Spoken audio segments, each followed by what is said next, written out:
ഇന്ന് നമ്മൾ വന്നിട്ടുള്ളത് നൈസ് പത്തിരിൻ്റെ വീഡിയോ ആയിട്ടാണ്. അപ്പോൾ നോമ്പൊക്കെയല്ലേ വരുന്നത്. ഇതിന് മുന്നേ ഞാനൊരു നൈസ് പത്തിരിൻ്റെ വീഡിയോ ഇട്ടിട്ടുണ്ടായിരുന്നു.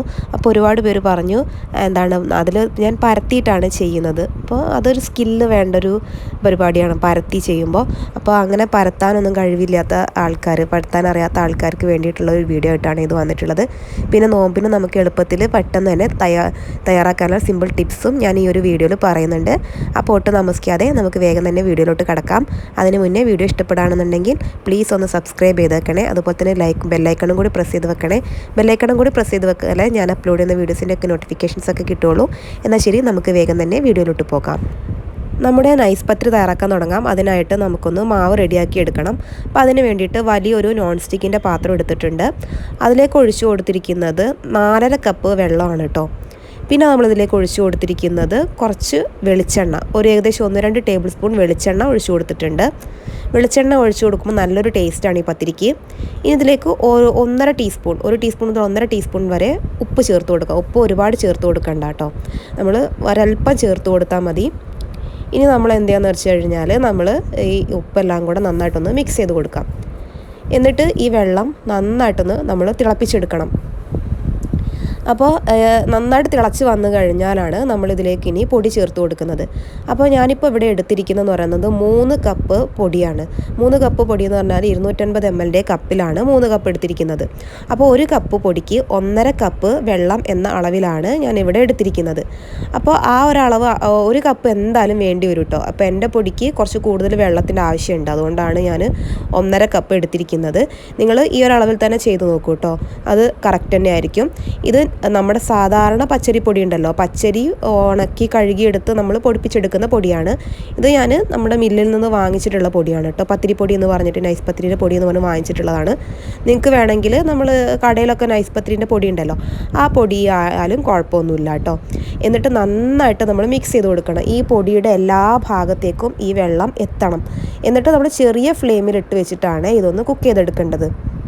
അപ്പോൾ അത് നന്നായിട്ട് മിക്സായി വന്നിട്ടുണ്ട് കണ്ടോ. എല്ലാ ഭാഗത്തും പൊടിയുടെ എല്ലാ ഭാഗത്തേക്കും വെള്ളം എത്തണം. ഈ ഒരു രീതിയിലായിരിക്കണം കേട്ടോ നമ്മുടെ മാവ് ഉണ്ടായിരിക്കണം. തൊട്ട് നോക്കുമ്പം ഇങ്ങനെ ഒരു എന്താ പറയുക, ഇങ്ങനെ ഒട്ടി ഇങ്ങനെ രീതിയിൽ വരണം. എല്ലാ ഭാഗവും ഉണ്ടായിരിക്കണം. പൊടിയുടെ നനയാത്ത ഒരു ഭാഗം പോലും ഉണ്ടാവരുത്. എന്നാൽ ഒത്തിരി വെള്ളമായി പോകാനും പാടില്ല കേട്ടോ. ഈ ഒരു രീതിയിലാണ്. ഇനി ഫ്ലെയിം ഓഫാക്കിയിട്ട് ഇതൊരു 10-15 മിനിറ്റ് നമുക്കിതൊന്ന് അടച്ചു വെക്കാം. അപ്പോൾ നമ്മൾ ഈ സമയത്ത് നമുക്ക് കറിയൊക്കെ ഉണ്ടാക്കാം. ആദ്യം തന്നെ നമ്മൾ ഇത് തയ്യാറാക്കി വെച്ചിട്ട് പിന്നെ കറിയൊക്കെ ഉണ്ടാക്കാൻ പോയാൽ മതി. അപ്പോൾ കറിയൊക്കെ റെഡിയായി കഴിയുമ്പോഴത്തേക്ക് തന്നെ ഇത് സെറ്റായിട്ടുണ്ടാവും. അപ്പോൾ ഒരു 10-15 മിനിറ്റ് കഴിയുമ്പോഴത്തേക്ക് തന്നെ അടച്ച് വയ്ക്കാൻ ശ്രദ്ധിക്കണേ. അപ്പോൾ ഒരു 10-15 മിനിറ്റ് കഴിഞ്ഞപ്പോഴത്തേക്ക് തന്നെ കണ്ടില്ല, ഇതിങ്ങനെ കണ്ടോ ഒരു ചെറിയൊരു ചൂടൊക്കെ മാറി ഇതിങ്ങനെ നന്നായിട്ടൊന്ന് നമുക്കിങ്ങനെ പിടിച്ചെടുക്കാൻ പറ്റുന്ന രീതിയിൽ അത് ചെറിയൊരു ചൂടുണ്ട്, എന്നാൽ ഒരുപാട് ചൂടുമില്ല. ആ ഒരു പരുവത്തിൽ നമുക്ക് കണ്ടോ ഇങ്ങനത്തെ ഒരു പരുവാണ് ഉണ്ടത് കേട്ടോ. അപ്പോൾ ഞാനിപ്പോൾ ഇവിടെ കാണിക്കുന്നത് കുറച്ച് കൂടുതൽ ക്വാണ്ടിറ്റി തന്നെ ഞാൻ കാണിക്കുന്നുണ്ട്. അപ്പോൾ ഇത് എന്തിനാണെന്നുള്ളത് ഞാനിതിന് പറയാം കേട്ടോ, എന്തിനാണ് ഞാൻ ഇത്രയും ക്വാണ്ടിറ്റി എടുത്തിട്ടുള്ളത് എന്നുള്ളത്. ഇനി നമ്മൾ കുഴച്ചെടുക്കണം. പതുക്കെ എല്ലാം കൂടി ഒന്ന് മിക്സ് ചെയ്തെടുത്താൽ മതി. എന്നിട്ട് നമ്മൾ എന്താണെന്ന് പറഞ്ഞു കഴിഞ്ഞാൽ ഇതിലേക്ക് ഇനി കുറച്ചും കൂടി വെള്ളം ഒഴിച്ചു കൊടുക്കണം. നമുക്കത് മനസ്സിലാവും കുഴച്ചെടുക്കുമ്പോൾ. എന്നിട്ട് നമ്മൾ എന്താണെന്ന് വെച്ച് കഴിഞ്ഞാൽ കുറച്ച് ഞാനിപ്പോൾ 1 കപ്പ് വെള്ളം എടുത്തിട്ടുണ്ട്. ആ 1 കപ്പ് വെള്ളം 250 ml കപ്പ് തന്നെയാണ് എടുത്തിരിക്കുന്നത്. എന്നിട്ട് നമ്മൾ അത് കൂടി കുറച്ച് ഒഴിച്ചു കൊടുത്തിട്ട് വീണ്ടും നന്നായിട്ട് കുഴച്ചെടുക്കണം. അത്യാവശ്യം നല്ലതുപോലെ വെള്ളം യൂസ് ചെയ്തിട്ട് വേണം നമ്മളിത് കുഴച്ചെടുക്കാൻ. അപ്പോൾ ആദ്യമേ തന്നെ നമ്മൾ ഒരുപാട് വെള്ളം ഒഴിച്ചിട്ട് നമ്മൾ മാവ് ഉണ്ടാക്കരുത്, അത് പ്രത്യേകം ശ്രദ്ധിക്കുക. നമ്മൾ വെള്ളത്തിൻ്റെ അളവിൽ മാത്രം, അതായത് പൊടിയുടെ അളവിൽ മാത്രം വെള്ളം എടുത്താൽ മതി. പിന്നെ നമ്മൾ കുഴയ്ക്കുമ്പോഴാണ് നമ്മൾ വെള്ളം ഒഴിച്ചു കൊടുക്കേണ്ടത്. എന്നിട്ട് നമ്മളിതാ ഈ ഒരു പരുവത്തിലാണ് കേട്ടോ കുഴച്ചെടുക്കേണ്ടത്. ഒരുപാട് ഇങ്ങനെ ലൂസായിട്ടുള്ളൊരു മാവായാലും നമ്മുടെ പത്തിരി നന്നായിട്ടുണ്ടാവില്ല, എന്നാലും നല്ല കട്ടിയായാലും നന്നായിട്ടുണ്ടാവില്ല. അപ്പോൾ അത് അങ്ങനെ കുഴച്ച് നമ്മൾ ഈ ഒരു രീതിയിലാക്കി എടുക്കണം കേട്ടോ. നല്ല സോഫ്റ്റ് ആയിട്ടുണ്ടാവണം, എന്നാൽ ഒരുപാട് കട്ടിയാവാൻ പാടില്ല, ഒരുപാട് ലൂസാവാനും പാടില്ല. ഇടിയപ്പത്തിൻ്റെ അതിനെക്കാട്ടിയും കുറച്ചും കൂടെ കട്ടിക്കാണ് മാവ് ഉണ്ടാവേണ്ടത്. ഇടിയപ്പത്തിൻ്റെ കുറച്ച് ലൂസായിട്ടാണല്ലോ ഉണ്ടാവുക. എന്നിട്ട് അതിനകത്തുനിന്ന് നമുക്ക് എന്ത് ചെയ്യാം, ഉരുളകളാക്കി മാറ്റാം.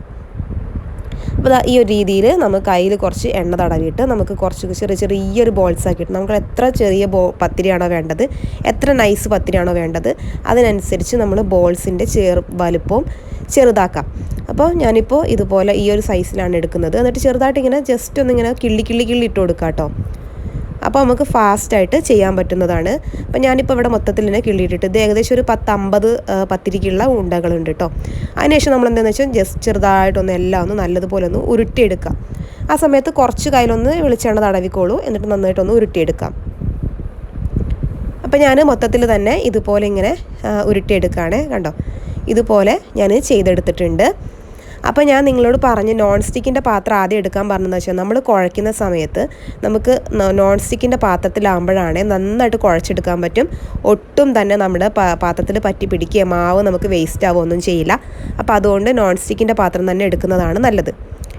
ഇനി നല്ലതുപോലെ ഇതുപോലെ ഉരുട്ടിയതിന് ശേഷം നമ്മളൊരു ഒരു മുറം പോലെ എടുത്തിട്ട് അതിലേക്കൊരു വലിയ പാരുന്ന പാത്രത്തിലെടുത്തിട്ട് കുറച്ച് അരിപ്പൊടി, നമ്മൾ ഏത് പൊടിയാണോ എടുത്ത് ആ പൊടി തന്നെ എടുക്കുക. ആ പൊടിയിലേക്ക് നമ്മൾ തയ്യാറാക്കിയിട്ടുള്ള ബോൾസുകളുണ്ടല്ലോ അതെല്ലാം തന്നെ ഇട്ട് കൊടുക്കാം. എന്നിട്ട് നമുക്ക് എന്താണെന്ന് വെച്ച് കഴിഞ്ഞാൽ ഈ ബോൾസുകളുടെ എല്ലാത്തിലും നന്നായിട്ടൊന്ന് പൊടികളൊക്കെ ഒന്ന് കോട്ട് ചെയ്ത് കൊടുക്കാം. ഇത് തമ്മിൽ ഒട്ടി പിടിക്കാതിരിക്കാൻ വേണ്ടിയിട്ടാണ് ഇങ്ങനെ ചെയ്യുന്നത്. നമ്മൾ പത്തിരിയൊക്കെ തയ്യാറാക്കി വരുമ്പോഴത്തേക്കും ഈ എന്താ പറയുക ഇത് ഒട്ടിപ്പോകാതിരിക്കാൻ വേണ്ടിയിട്ടാണ് നമ്മളങ്ങനെ ചെയ്യുന്നത് കേട്ടോ. എന്നിട്ട് നമ്മളിത് മിക്സ് ചെയ്ത് കൊടുത്തിട്ട് ഇത് നമുക്ക് മാറ്റി വയ്ക്കാം. ഇനി ഞാനിവിടെ പത്തിരി തയ്യാറാക്കുന്നത് പത്തിരി പ്രസ്സിലാണ് കേട്ടോ. ഇതിന് മുന്നത്തെ എൻ്റെ പത്തിരീൻ്റെ വീഡിയോ ഞാൻ നന്നായിട്ട് പരത്തിയിട്ടാണ് നിങ്ങൾക്ക് ചെയ്ത് തന്നിട്ടുണ്ടായിരുന്നത്. അതാകുമ്പോൾ കുറച്ചും കൂടെ പണി കൂടുതലാണ്. പിന്നെ അതുപോലെ തന്നെ പത്തിരീൻ്റെ സൈഡൊക്കെ നമ്മൾ കട്ട് ചെയ്തെടുത്തൊക്കെ വേണം. ഇത് അങ്ങനത്തെ പ്രശ്നമൊന്നുമില്ല, ജസ്റ്റ് പ്രസ് ചെയ്തെടുത്താൽ മതി. അപ്പോൾ പ്രസ്സിൻ്റെ 2 സൈഡിലും നമ്മളൊരു കവർ വെച്ചിട്ടുണ്ടായിരിക്കണം. ഒട്ടിപ്പിടിക്കാതിരിക്കാൻ വേണ്ടിയിട്ടാണ്. അത് കുറച്ച് എണ്ണ വെച്ചൊന്ന് തടവിയിട്ടുണ്ടാവണം.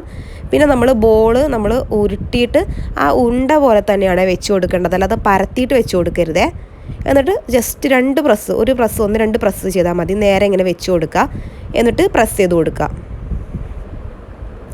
കണ്ടോ, ഈ രീതിയിൽ തന്നെയാണ് വന്നിട്ടുള്ളത്. കണ്ടോ, അപ്പോൾ നമുക്ക് ഇതിങ്ങോട്ട് എടുക്കാൻ പറ്റും. കണ്ടില്ല, ഈ ഒരു രീതിയിലാണ് ഉള്ളത്. അപ്പോൾ കുറച്ച് വേണമെങ്കിൽ ഒന്ന് എണ്ണ തടവി കൊടുക്കുക കേട്ടോ, ഒന്ന് ഒട്ടിപ്പിടിക്കും തോന്നിയാൽ. എന്നിട്ട് നമ്മൾ എന്ത് ചെയ്യാം, നമ്മൾ പരത്തിയ ഈ പത്തിരി ഇങ്ങനെ വെച്ച് കൊടുത്തിട്ട് അതിൻ്റെ പുറത്തേക്ക് കുറച്ച് പൊടി ഇട്ട് കൊടുക്കുക കേട്ടോ.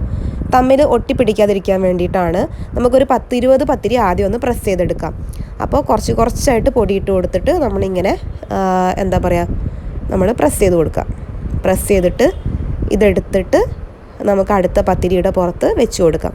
ഇങ്ങനെ പരത്തിയിട്ട് വേണേ വെച്ച് കൊടുക്കാൻ വേണ്ടിയിട്ട്, മുകളിലായിട്ട് വെച്ച് കൊടുക്കണ്ട. നമ്മളിതുപോലെ പരത്തിയിട്ട് ഇങ്ങനെ വെച്ച് കൊടുക്കുക കേട്ടോ. കണ്ടോ, ഓരോരോ പത്തിരിയായിട്ട് നമുക്കിങ്ങനെ എടുക്കാൻ പറ്റുന്നുണ്ടാകും. എന്നിട്ട് ഈ പൊടി നമ്മൾ ചുട്ടെടുക്കുന്ന സമയത്ത് ജസ്റ്റ് ഒന്നിങ്ങനെ പൊടി ഒന്ന് തട്ടിയിട്ട് വേണേ നമ്മൾ എടുക്കാൻ വേണ്ടിയിട്ട്. ഇനി ഞാൻ നിങ്ങൾക്ക് കാണിച്ചു തരാം. ഇപ്പം ഞാൻ ഏകദേശം ഒരു 10-30ഓളം പത്തിരി ഞാൻ പരത്തി എടുത്തിട്ടുണ്ട് കേട്ടോ. ഇനി ഞാൻ എന്താ ചെയ്യാൻ പോകണമെന്ന് വെച്ച് കഴിഞ്ഞാൽ ഈ പത്തിരി എല്ലാം തന്നെ ഞാൻ എടുത്തു വെക്കാൻ പോവാണ്. അതായത് ഇപ്പോൾ ഇത്രയും പത്തിരി എനിക്ക് ആവശ്യമില്ല.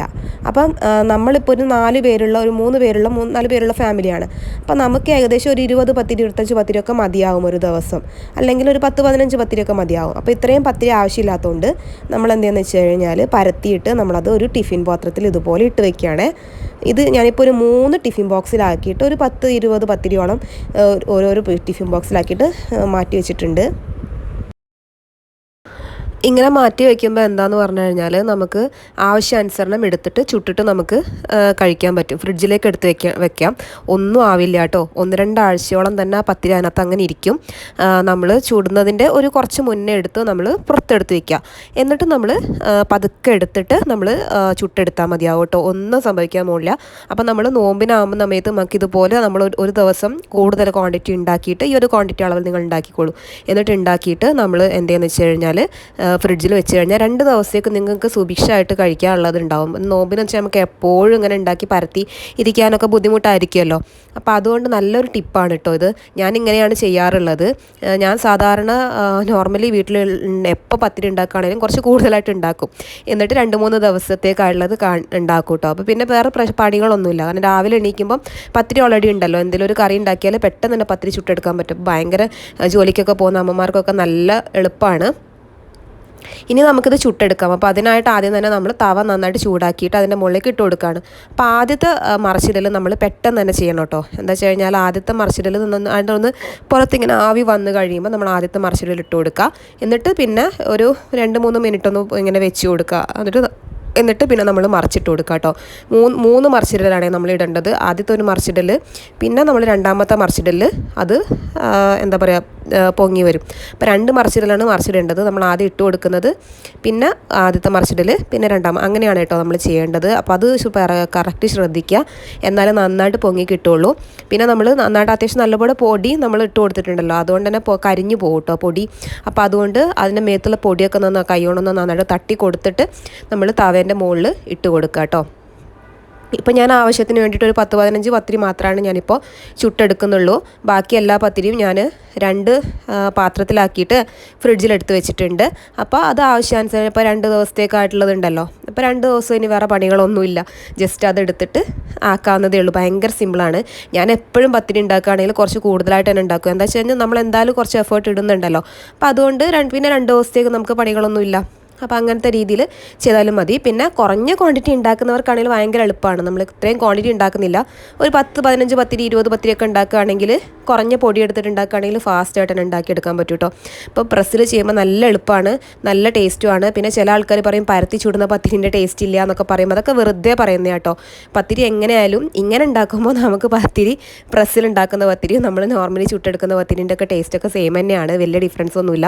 പിന്നെ നമ്മൾ വാട്ടിക്കുഴച്ചെടുക്കുന്ന ചില ആൾക്കാർ പത്തിരി എന്ന് പറഞ്ഞ് വേറെ ഉണ്ടാക്കുന്നൊരു മെത്തേഡ് ഉണ്ട്, അതൊക്കെ കട്ടിപ്പത്തിരി മോഡലാണ് കേട്ടോ.